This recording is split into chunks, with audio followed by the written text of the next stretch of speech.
నమస్కారం, మా తెలంగాణ న్యూస్కి స్వాగతం. హెడ్లైన్స్ చూద్దాం.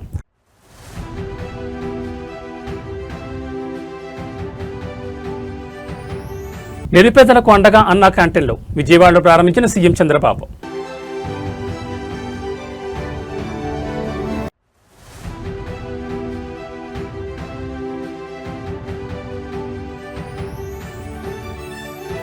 జగిత్యాల వేదికగా గులాబీ గర్జన, ఏడాది తర్వాత ప్రజాక్షేత్రంలోకి కేసీఆర్.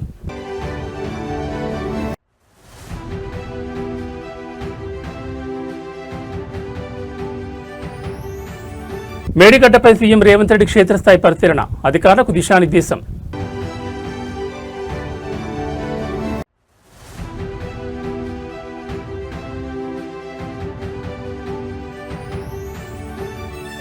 జగిత్యాల సభ వేళ హోటాహుట్న హస్తనకు హరీష్ రావు, రాజకీయ వర్గాల్లో ఆసక్తికర చర్చ.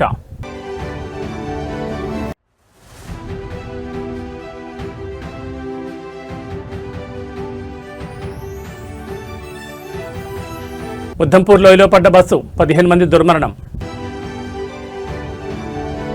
ఇక డీటెయిల్స్ చూస్తే, రాష్ట్రంలో తినడానికి తిండి లేదని ఎవరూ బాధపడొద్దని, ఎవరూ పస్తులుండొద్దని సీఎం చంద్రబాబు భావోద్వేగానికి లోనయ్యారు. ఇవాళ విజయవాడలోని పటమట హైస్కూల్ వద్ద తన సతీమణి భువనేశ్వర్తో కలిసి ఆయన అన్నా క్యాంటీన్ ప్రారంభించారు. ఈ సందర్భంగా చంద్రబాబు మాట్లాడుతూ, రాష్ట్రంలో మొత్తం 269 అన్నా క్యాంటీన్లు పనిచేస్తున్నాయని తెలిపారు. త్వరలో మరో 5 క్యాంటీన్లను ప్రారంభించబోతున్నామని వెల్లడించారు. అన్నదానంలో భువనేశ్వరిని ఆదర్శంగా తీసుకోవాలని ఆయన సూచించారు. ప్రతి ఒక్కరూ తమ శక్తి మేరకు అన్నదానం చేసేందుకు ప్రయత్నం చేయాలని కోరారు. ఇది ఒక ప్రజా ఉద్యమంగా ముందుకు సాగాలని పిలుపునిచ్చారు. రాష్ట్రంలో నిరుపేదలెవరూ తినడానికి తిండి లేదని బాధపడొద్దని, అందుకోసమే అన్నా క్యాంటీన్లకు శ్రీకారం చుట్టామని తెలిపారు. ఇది కేవలం అన్నదానం మాత్రమే కాదని, పరిశుభ్రమైన వాతావరణంలో పౌష్టికాహారం అందిస్తున్నామని సీఎం చంద్రబాబు పేర్కొన్నారు.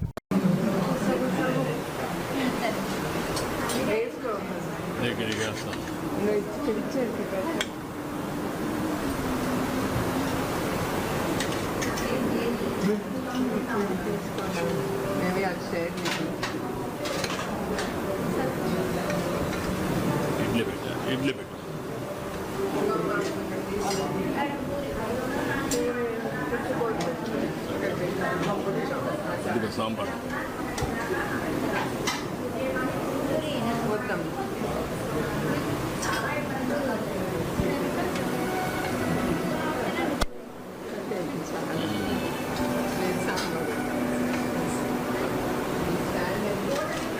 ఇక్కడ పెట్టారా? బాగున్నారా? బాగున్నారంతా. కొంచెం నువ్వేం చేస్తావమ్మా? ఆటో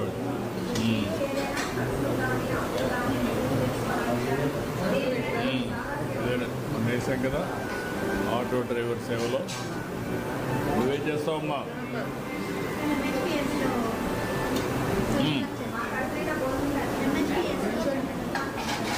అచ్చమ్మా.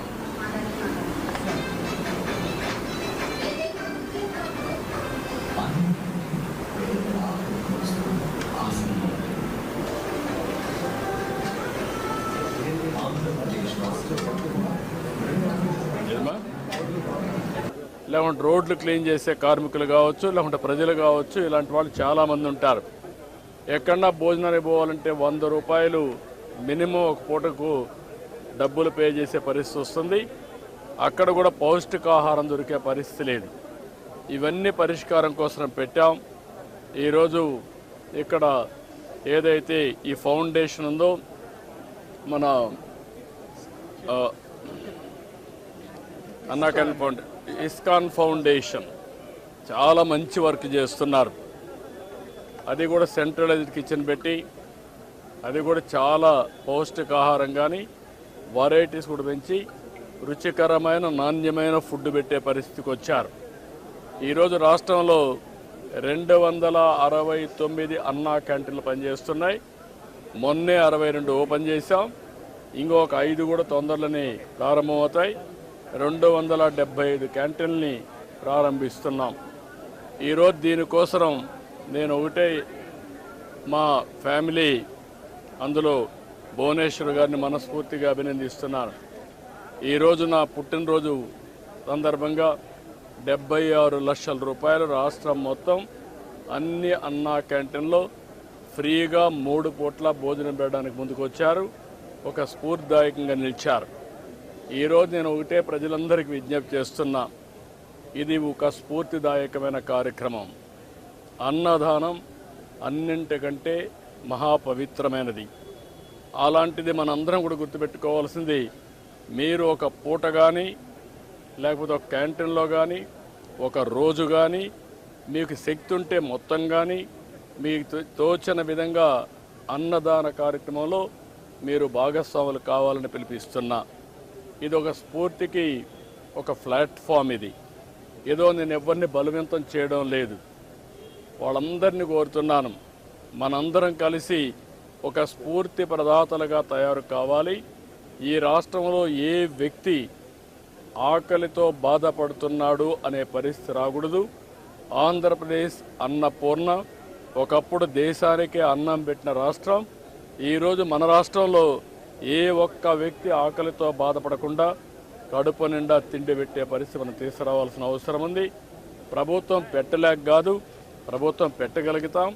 దానికంటే ముఖ్యంగా ఒక స్ఫూర్తికి ఇది ఒక ప్లాట్ఫామ్గా తీసుకుని మీరందరూ భాగస్వాములు కావాల్సిన అవసరం ఉంది. ఇది ప్రజా ఉద్యమంగా ముందుకు పోవాలి. నేను అందుకే P4 తీసుకొచ్చాను. P4 కూడా ప్రభుత్వం, ప్రైవేట్, పబ్లిక్ భాగస్వామ్యం. అందులో అన్నా క్యాంటీన్ కూడా ఒకటి.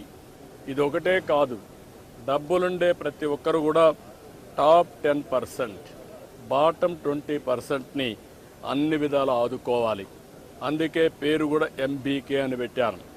మార్గదర్శి బంగారు కుటుంబం 10-20, 10-20, పైనుండే 20 మంది 10 మంది, కింద నుండే 20 మందిని అనునిత్యం ఆదుకునే కార్యక్రమం చేయాలి. అది కూడా ఒక పూట ఏదో ఇచ్చేయడం కాదు. ఒక పూట కాకుండా వాళ్ళని short term, medium term, long term ఈ 3 దృష్టిలో పెట్టుకొని మనతో సమానంగా వాళ్ళని పైకి తీసుకొచ్చే పరిస్థితి, అన్ని విధాలు ఆదుకుని సమాజంలో ఆర్థిక అసమానతను తగ్గించే దిశగా అందరూ ఆలోచించాల్సిన అవసరం ఉంది. అదే నిజమైన ప్రజాస్వామ్యం, అదే సమాజానికి స్ఫూర్తి. అలాంటి కార్యక్రమంలో భాగంగానే ఈరోజు ఇక్కడికి వచ్చినప్పుడు నాకు చాలా సంతోషం కలిగింది. చాలామందితో ఇంటరాక్ట్ అయ్యాను. వాళ్ళ ఆనందం చూస్తే నాకు చాలా తృప్తినిచ్చింది. ఈ కార్యక్రమానికి సహకరించిన భువనేశ్వర్ గారిని మనస్ఫూర్తిగా అభినందిస్తూ, కుటుంబాన్ని మనస్ఫూర్తిగా అభినందిస్తూ మరొకసారి రాష్ట్రంలో అందరికీ విజ్ఞప్తి చేస్తున్నా, ఆంధ్రప్రదేశ్ అనే మాట అన్నపూర్ణ. ఈ అన్నపూర్ణలో ఎవ్వడు కూడా ఆకలితో బాధపడకూడదు. గడిచిన ప్రభుత్వాన్ని చూసాం, ఇలాంటి బంగారు లాంటి క్యాంటీన్లు. దీన్ని చూస్తే ఎట్లా మనం. తెలంగాణ మాజీ ముఖ్యమంత్రి బీఆర్ఎస్ అధినేత కె చంద్రశేఖరరావు సుదీర్ఘ విరామం తర్వాత మళ్లీ ప్రజాక్షేత్రంలోకి వస్తున్నారు. ఇవాళ జగిత్యాల వేదికగా నిర్వహించనున్న ప్రజా ఆశీర్వాద సభతో ఆయన తన రాజకీయ పోరాటాన్ని పునఃప్రారంభించనున్నారు. ఇటీవల కాంగ్రెస్ పార్టీకి రాజీనామా చేసిన సీనియర్ నేత మాజీ మంత్రి జీవన్ రెడ్డి ఇవాళ కేసీఆర్ సమక్షంలో బీఆర్ఎస్ తీర్థం పుచ్చుకోనున్నారు. జీవన్ రెడ్డి చేరిక సందర్భంగా జగిత్యాల మినీ స్టేడియంలో పార్టీ భారీ బహిరంగ సభను ఏర్పాటు చేసింది. కేసీఆర్ రాకతో ఉమ్మడి కరీంనగర్ జిల్లా రాజకీయాలు ఒక్కసారిగా వేడెక్కాయి. దాదాపు ఏడాది కాలం తర్వాత కేసీఆర్ బహిరంగ సభలో ప్రసంగిస్తుండటంతో రాజకీయ వర్గాల్లో ఆసక్తి నెలకొంది. రాష్ట్రాల్లో అధికారంలో ఉన్న కాంగ్రెస్ ప్రభుత్వం 2 ఏళ్ల పాలన, హామీల అమలులో వైఫల్యాలు, రైతుల సమస్యలపై కేసీఆర్ నిశ్చితంగా విమర్శలు చేసే అవకాశం ఉంది. ఈ సభకు లక్షలాది మంది ప్రజలు తరలివస్తారని బీఆర్ఎస్ శ్రేణులు అంచనా వేస్తున్నాయి. తెలంగాణ ముఖ్యమంత్రి రేవంత్ రెడ్డి అత్యంత కీలకమైన కాళేశ్వరం ప్రాజెక్టును సందర్శించనున్నారు. భారీ నీటిపారుదల శాఖ మంత్రి ఉత్తమ్ కుమార్ రెడ్డి మరియు ఇతర ఉన్నతాధికారులతో కలిసి ఆయన ప్రాజెక్టులోని వివిధ విభాగాలను క్షేత్రస్థాయిలో పరిశీలించనున్నారు. ముఖ్యంగా కుంగిపోయిన మేడిగడ్డ బ్యారేజ్ పిల్లర్లను, అన్నారం మరియు సుందేళ్ల బ్యారేజీల వద్ద ఉన్న పరిస్థితులను సీఎం స్వయంగా సమీక్షించనున్నారు. గతంలో కుంగిపోయిన మేడిగడ్డ బ్యారేజ్ పిల్లర్ల పరిస్థితిని, పునరుద్ధరణ పనుల పురోగతిని ముఖ్యమంత్రి అడిగి తెలుసుకోనున్నారు. విజిలెన్స్ విచారణ మరియు నేషనల్ డ్యామ్ సేఫ్టీ అథారిటీ నివేదికల నేపథ్యంలో ప్రభుత్వం తీసుకోబోయే తదుపరి చర్యలపై అధికారులకు దిశానిర్దేశం చేయనున్నారు. రాబోయే వానాకాలం సీజన్ దృష్టిలో ఉంచుకుని రైతులకు సాగునీరు అందించే మార్గాలపై ఇంజనీరింగ్ అధికారులతో చర్చించనున్నారు.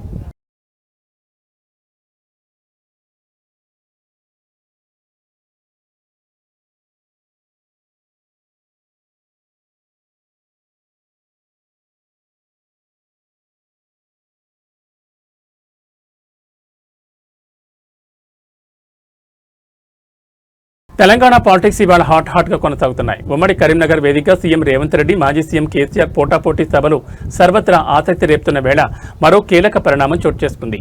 జగిత్యాలలో బీఆర్ఎస్ ప్రతిష్టాత్మకంగా బహిరంగ సభ నిర్వహిస్తున్న సమయంలో బీఆర్ఎస్ పార్టీ కీలక నేత హరీష్ రావు హోటాహోట్న ఢిల్లీకి పయనమై వెళ్లారు. ఆయనతో పాటు కేసీఆర్కు అత్యంత సన్నిహితులు వినోద్ రావు సైతం హస్తనకు వెళ్లారు. కేసీఆర్ సభ వేళ కీలక నేతలు ఢిల్లీకి వెళ్లడం హాట్ టాపిక్ గా మారింది. కాళేశ్వరం ప్రాజెక్టు నిర్మాణంలో అవకతవకలపై విచారణ నిమిత్తం ఏర్పాటైన జస్టిస్ ఘోష్ కమిషన్ నివేదికను సవాల్ చేస్తూ దాఖలైన పిటిషన్లపై హైకోర్టు ఎల్లుండి తీర్పు వెల్లడించాల్సి ఉంది. అయితే తీర్పు వ్యతిరేకంగా వస్తే సుప్రీంలో పిటిషన్ వేసే ఆలోచనలో బీఆర్ఎస్ ఉందని, ఈ నేపథ్యంలో లాయర్లతో భేటీ అయి చర్చించడం కోసం హరీష్ రావు ఢిల్లీకి వెళ్లారని పార్టీ వర్గాలు చెబుతున్నాయి. నిజానికి ఈ తీర్పును హైకోర్టు ఏప్రిల్ 8న వెల్లడించాల్సి ఉంది. కానీ గత విచారణలో తీర్పును ఎల్లుండికి కోర్టు వాయిదా వేసింది.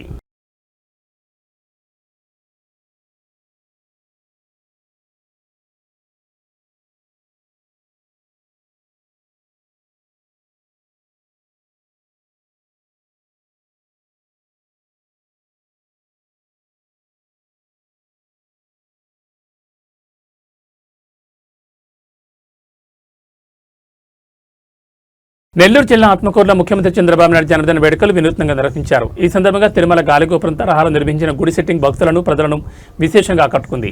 దేవాదాయ శాఖ మంత్రి ఆనం రామనారాయణ రెడ్డి ఆధ్వర్యంలో జరిగిన ఈ కార్యక్రమాలు ఆధ్యాత్మిక వాతావరణంలో సాగాయి. చంద్రబాబు నాయుడు పేరున లోకక్షేమం కోసం ఆయన ఆరోగ్యాలతో వర్ధిల్లాలని కోరుతూ భారీ ఎత్తున హోమాలు నిర్వహించారు.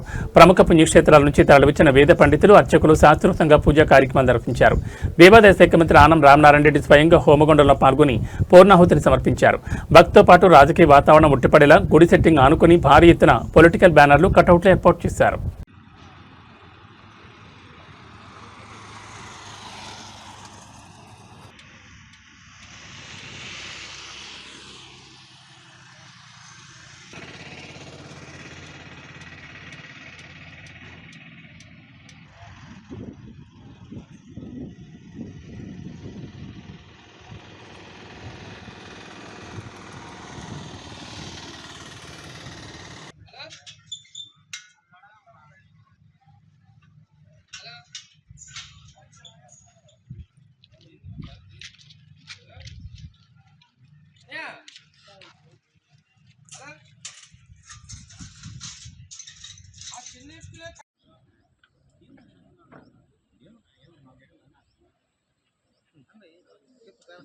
తెలంగాణలో ఆర్టీసీ సమ్మెకు కౌంటౌన్ ప్రారంభమైంది. మరో 48 గంటల్లో సమ్మె సరణ ముగించే అవకాశం ఉందని ఆర్టీసీ కార్మిక సంఘాలు స్పష్టం చేస్తున్నాయి. ఇప్పటికే డిపోల స్థాయిలో సమ్మెకు సన్నాహాలు పూర్తయ్యాయని, అవసరమైతే ఎప్పుడైనా ఆందోళన ప్రారంభిస్తామని ఆర్టీసీ జేఏసీ నేతలు తెలిపారు. ఇదిలా ఉంటే సమ్మె అంశాన్ని ప్రభుత్వం అంతగా పట్టించుకోలేదన్న విమర్శలు వినిపిస్తున్నాయి. ఇప్పటి వరకు ఆర్టీసీ జేఏసీని అధికారిక చర్చలకు ఆహ్వానించకపోవడం కార్మికుల అసంతృప్తిని పెంచుతోంది. అయితే ప్రభుత్వ వర్గాలు మాత్రం విలీనం, యూనియన్ల పునరుద్ధరణ మినహా మిగతా డిమాండ్లపై సానుకూలంగా ఉన్నామని చెప్తున్నాయి. సమ్మె ప్రారంభమైతే ప్రజా రవాణా వ్యవస్థ తీవ్రంగా దెబ్బతినే అవకాశం ఉంది. లక్షలాది మంది ప్రయాణికులు ఇబ్బందులు పడే పరిస్థితి ఏర్పడొచ్చు. ఈ నేపథ్యంలో ప్రభుత్వం ప్రత్యామ్నాయ ఏర్పాట్లపై దృష్టి సారించింది. అద్దె బస్సులతో పాటు పాఠశాల బస్సులను కూడా వినియోగించుకునే యోచనలో ఉన్నట్లు సమాచారం. ఇక సమ్మెను నివారించేందుకు కూడా కీలక చర్చలు జరగనున్నాయి. రేపు మంత్రి పొన్నం ఆర్టీసీ ఉన్నతాధికారులతో ఆర్టీసీ జేఏసీ నాయకుల మధ్య సమావేశం జరిగే అవకాశం ఉంది. ఈ చర్చల్లో సానుకూల ఫలితాలు వస్తాయా లేక సమ్మె తప్పదా అన్నది ఇప్పుడు ఆసక్తికరంగా మారింది.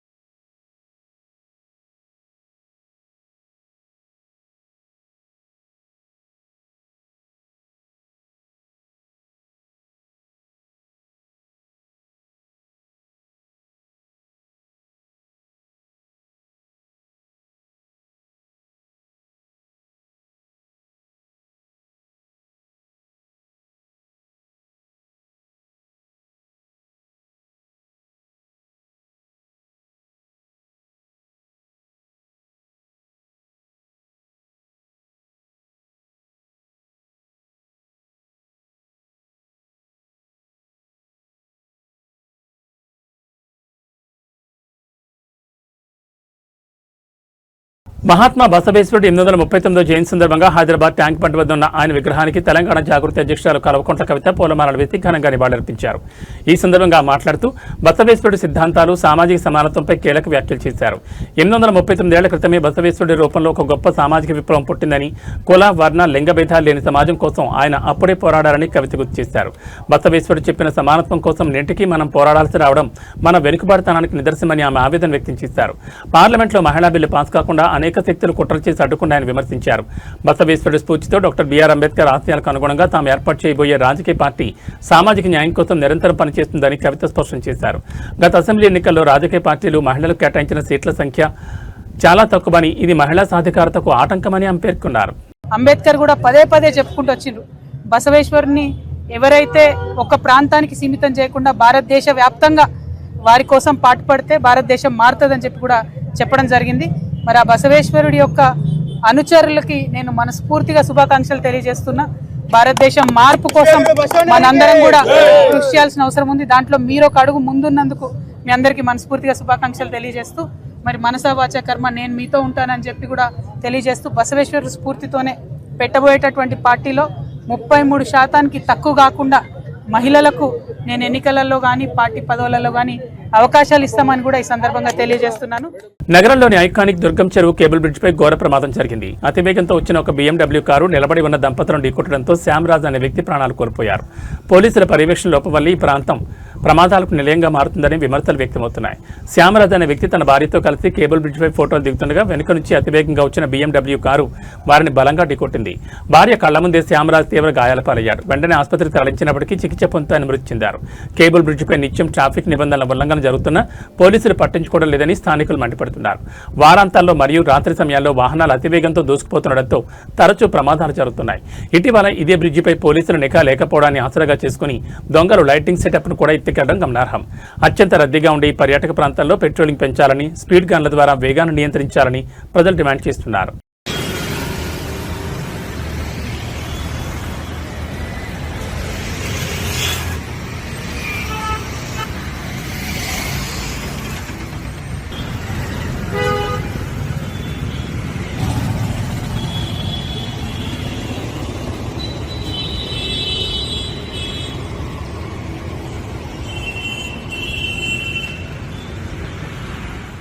హైదరాబాద్ నగరంలోని గచ్చిబౌలి పోలీస్ స్టేషన్ పరిధిలో గల TNGO కాలనీలో సోమవారం తెల్లవారుజామున భారీ అగ్ని ప్రమాదం సంభవించింది.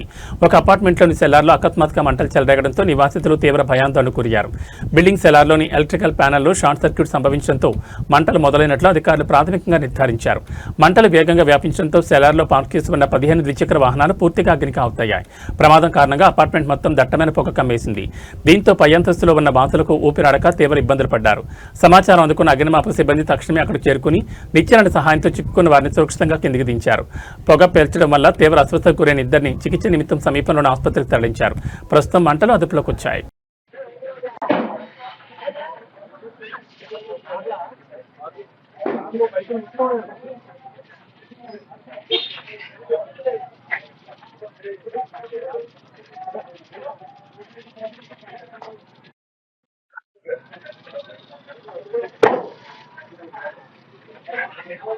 జమ్మూ కాశ్మీర్లో ఘోర విషాదం చోటు చేసుకుంది. రామ్నగర్ నుంచి ఉధంపూర్కు వెళ్తున్న బస్సు అదుపు తప్పి లోయలో పడింది. ఈ ఘటనలో 15 మంది చనిపోయారు. సమాచారం అందుకున్న పోలీసులు సంఘటనా స్థలానికి చేరుకుని సహాయక చర్యలు చేపట్టారు. డ్రైవర్ నియంత్రణ కోల్పోవడంతో బస్సు లోయలో పడినట్లుగా తెలుస్తోంది. ఇవాళ ఉదయం 10 గంటల ప్రాంతంలో రామ్నగర్ నుంచి ఉధంపూర్కు వెళ్తుండగా బస్సు లోయలో పడిపోయింది.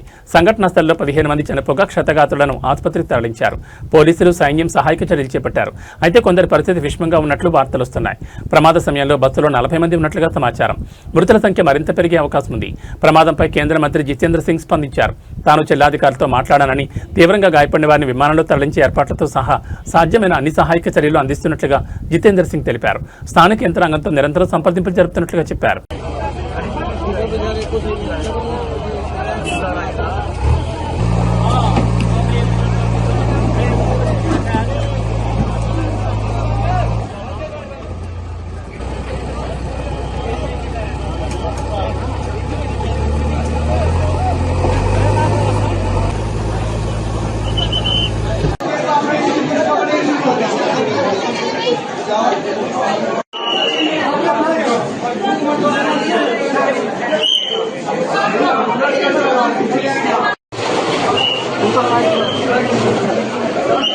మధ్యప్రాచ్యంలో మరోసారి యుద్ధ మేఘాలు కమ్ముకున్నాయి. ఇరాన్ దేశానికి చెందిన తౌస్కా అనే వాణిజ్య నౌకపై అమెరికా దళాలు విరుచుకుపడ్డాయి. నౌకపై కాల్పులు జరిపిన అనంతరం అమెరికా సైన్యం ఆ నౌకను తమ అధీనంలోకి తీసుకుంది.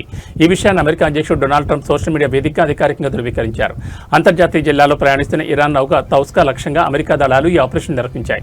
ప్రాథమిక సమాచారం మేరకు సదరు నౌక అనుమానాస్పద కార్యకలాపాలకు పాల్పడుతోందన్న నెపంతో అమెరికా ఈ చర్యకు దిగినట్టు తెలుస్తోంది. కాల్పుల అనంతరం నౌకను స్వాధీనం చేసుకున్న అమెరికా దళాలు దాన్ని తమ భద్రతా జోన్కు తరలించినట్లు సమాచారం. ఈ ఆపరేషన్ విజయంపై అమెరికా అధ్యక్షుడు ట్రంప్ స్పందిస్తూ తమ దేశ భద్రతకు ముప్పు కలిగించి ఏ చర్యలనైనా సహించేది లేదని హెచ్చరించారు. ఈ ఘటనతో ఇరాన్ అమెరికా మధ్య దౌత్యపరమైన సంబంధాలు మరింత క్షీణించే అవకాశం ఉంది.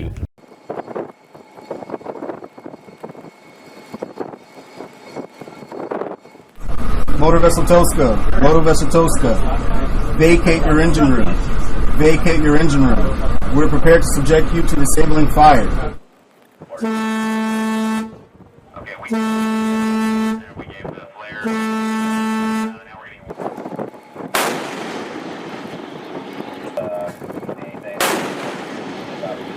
Be ready. ఏబీ బులెటిన్ విశేషాలు మరో బులెటిన్లో మళ్ళీ కలుసుకుందాం. నమస్కారం.